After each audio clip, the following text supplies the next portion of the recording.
Eu canto a alegria de ser teu.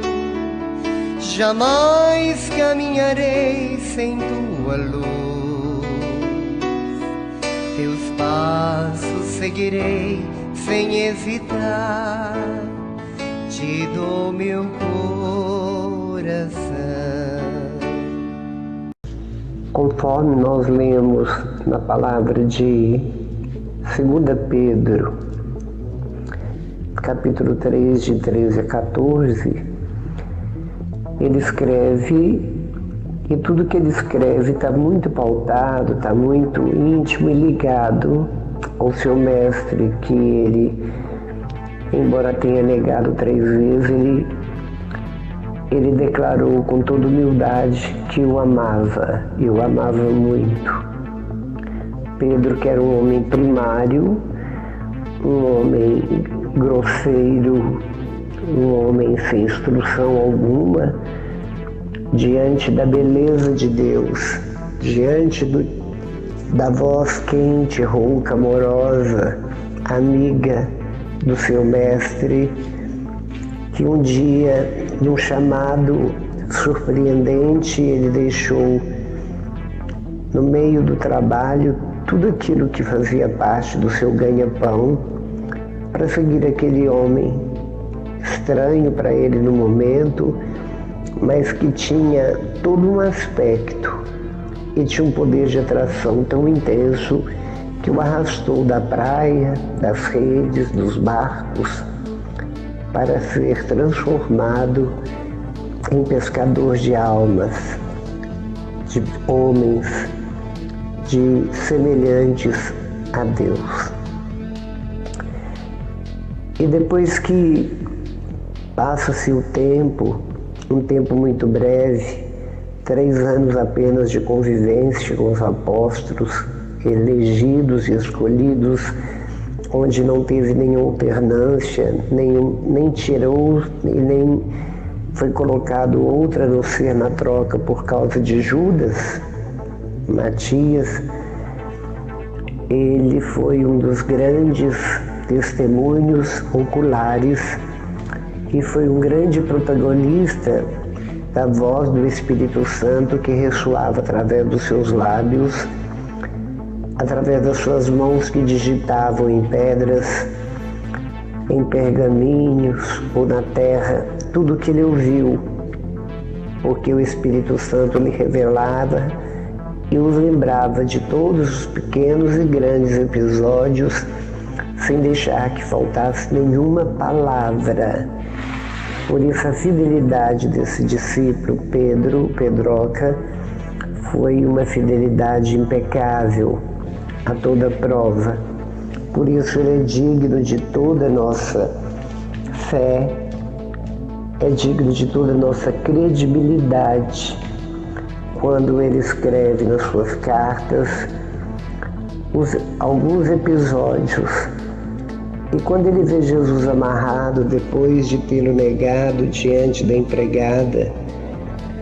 de Pilatos, de Herodes, não me lembro qual,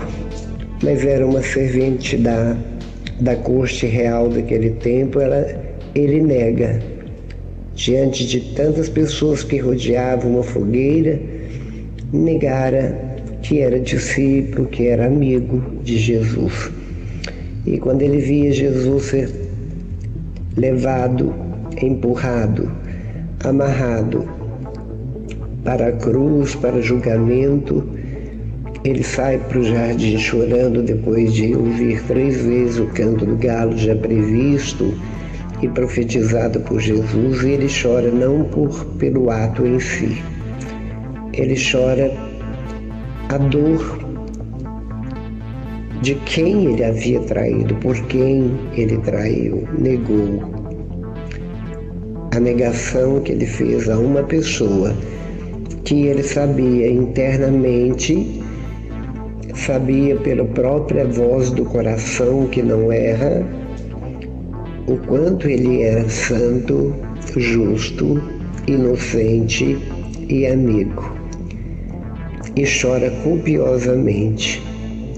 Mas diante de Jesus, depois de ter quebrado tudo aquilo que era medo, tudo aquilo que era covardia dentro dele, diante do ressurreto, ele também se prontifica a responder as 3 perguntas insistentes, incisivas de Jesus e repetitivas de Jesus, se Pedro o amava, para que ele pudesse ser a pedra angular e pudesse ser o pastor para dar continuidade em cuidar e arrebanhar as ovelhas perdidas da casa de Israel, e pela sua palavra arrastar todas as ovelhas transviadas até os últimos tempos, a parousia que se aproxima. E Pedro, com toda a autoridade, embora humilhado, de ver a grandeza da humildade de Jesus, de ver que em Jesus não havia absolutamente nenhuma nódoa, nenhuma mancha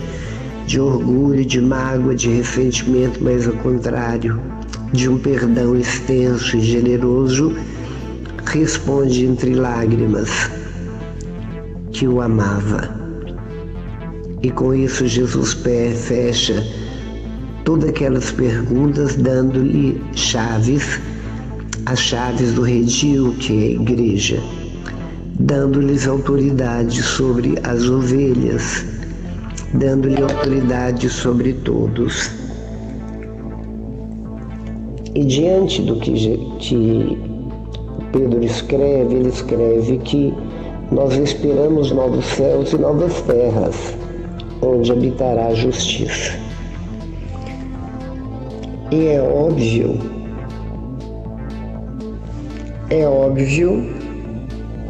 que estes novos céus e essas novas terras não são novos céus e novas terras que darão continuidade ao mundo, à vivência, à convivência, absolutamente. São os novos céus e novas terras que inicia e começa dentro de cada um de nós, assim que nós adentramos e damos como sendo o locador dos nossos corações por inteiro, onde Jesus, tomando a chave que lhe damos, que lhe entregamos, que é essa única chave, que ela é incopiável, damos a ele toda a moradia, onde eu me julgo dono e senhor, mas onde é invertido completamente a propriedade. Eu já não sou mais proprietário, ao contrário, passo a ser propriedade daquele que loca, pela licença que eu dou, pelo chamado que eu faço, pelo espaço que eu cedo, mas ali eu quero estar junto, eu quero partilhar com ele, eu quero estar com ele 24 horas por dia, porque ele é absolutamente o Senhor, ele é absolutamente a plenitude do amor, ele é a misericórdia personificada, ele é aquele que doa-se por inteiro, ele é aquele que nos atrai como um imã, é aquele que nos atrai como a força gravitacional da Terra. O seu coração amoroso atrai a cada um de nós numa força gravitacional de puro amor, perdão, amizade, intimidade. E com isso Jesus quer que nós vivamos a simbiose, assim como mãe e filho, filho e mãe, em todo o processo da vida embrionária. Acontece o primeiro período da vida de um bebê,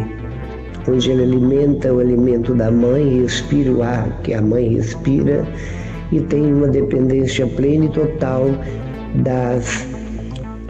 de toda a maciez, todo o calor, do amor, do carinho e do cuidado que a mãe tem pelo filho que está sendo gerado e crescendo dentro de si pelo mistério divino do Pai. do Criador. Da mesma forma, o coração de Jesus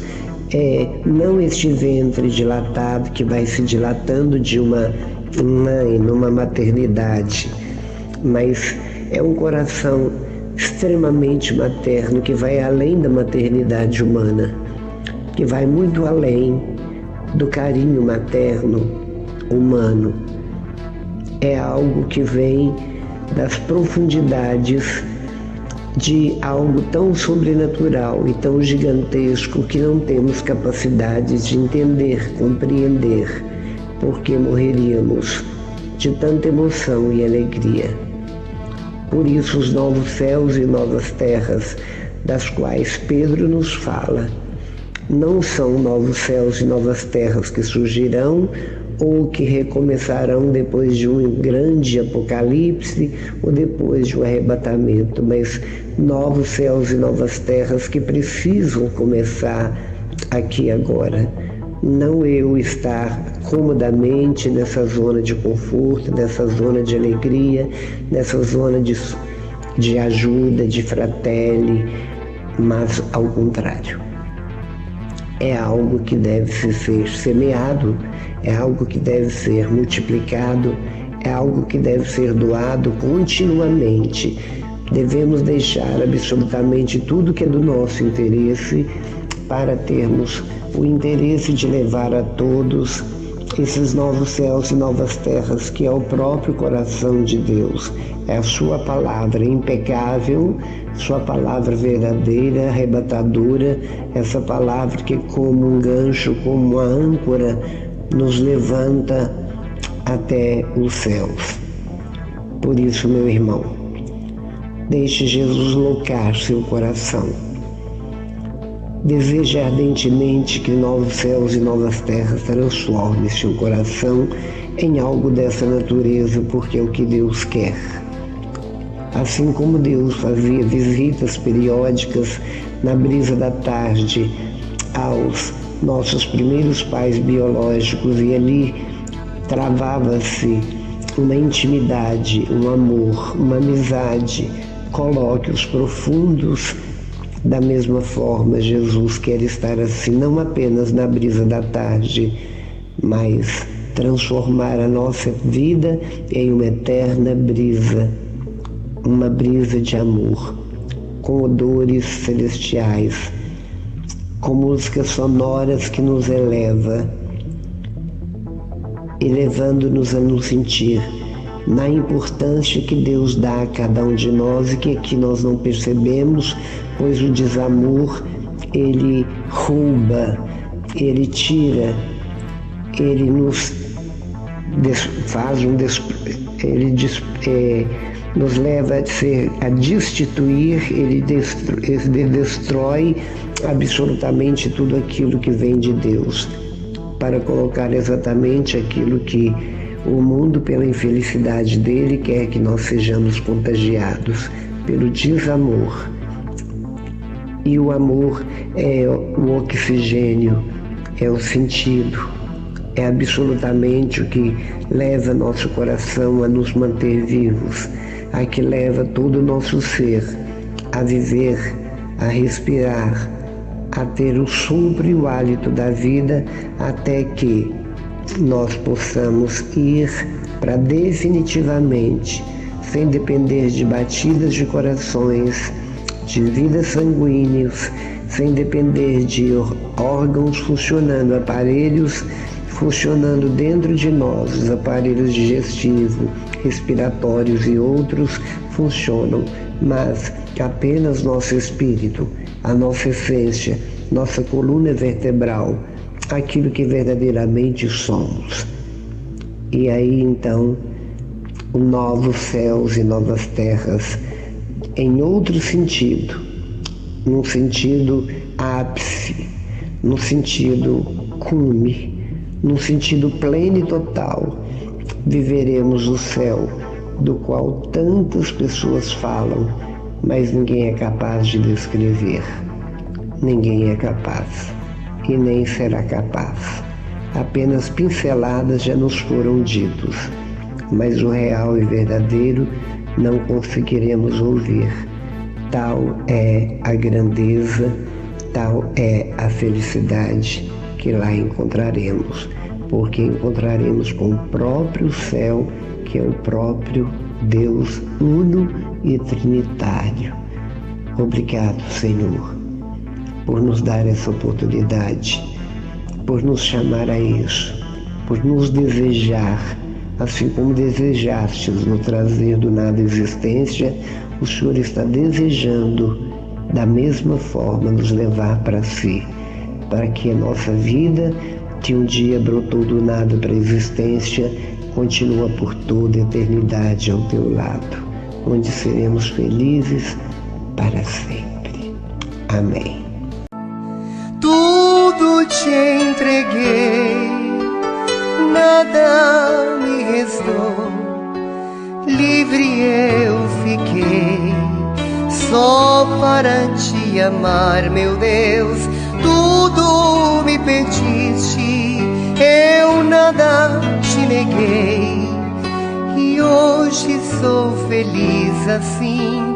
tenho a ti, meu Deus.